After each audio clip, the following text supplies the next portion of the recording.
En esta oportunidad veremos 7 enredaderas con hermosas flores casi todo el año. Jazmín de Madagascar.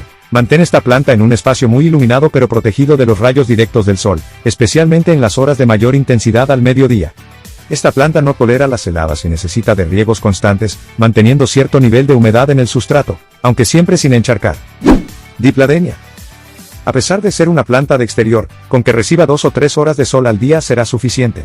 Por ello, la mejor ubicación para esta planta es un lugar con semisombra si vivimos en clima cálido, pero si vivimos en un clima frío, crecerá a la perfección a pleno sol. No le gusta el frío extremo, por eso, con la llegada de los meses fríos, tendremos que tratar de resguardarla al máximo. Campsis radicans. Es ideal para cualquier jardín que quiera cubrir con plantas una fachada, aguanta perfectamente los calores del verano y tolera sin ningún problema las heladas. Intenta situar tu planta a pleno sol, así pueda que te recompense con un mayor número de flores en la temporada. Aguantará hasta cierto punto la sequía, pero debes regarla frecuentemente, sobre todo en verano. Lo que sí no tolera es el encharcamiento. Bugambilla. También conocida como veranera, necesita mucha luz, por lo menos 6 horas de sol diaria, y a pesar de ser una planta resistente al sol, no necesita de mucho riego. Se debe podar para promover el crecimiento. En épocas de febrero y marzo se deben cortar las ramas que estén en mal estado o que hayan crecido demasiado, con esto harás que los brotes sean más fuertes. Rosal trepador.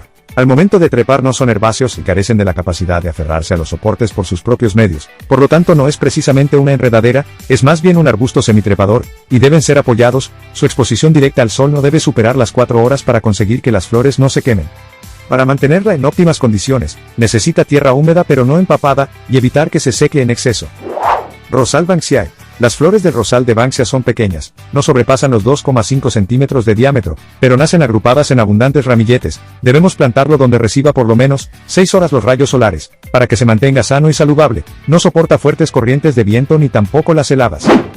Pyrrhostegia venusta. Le gustan los climas soleados. Es recomendable ubicarla en una zona con exposición directa al sol, o que al menos reciba varias horas de sol directo al día. No le gustan las heladas y tampoco estar en zonas de mucho viento frío. Requiere poda estricta después de la floración. Es la única manera de mantenerla a raya, ya que se considera una especie invasiva en algunas zonas.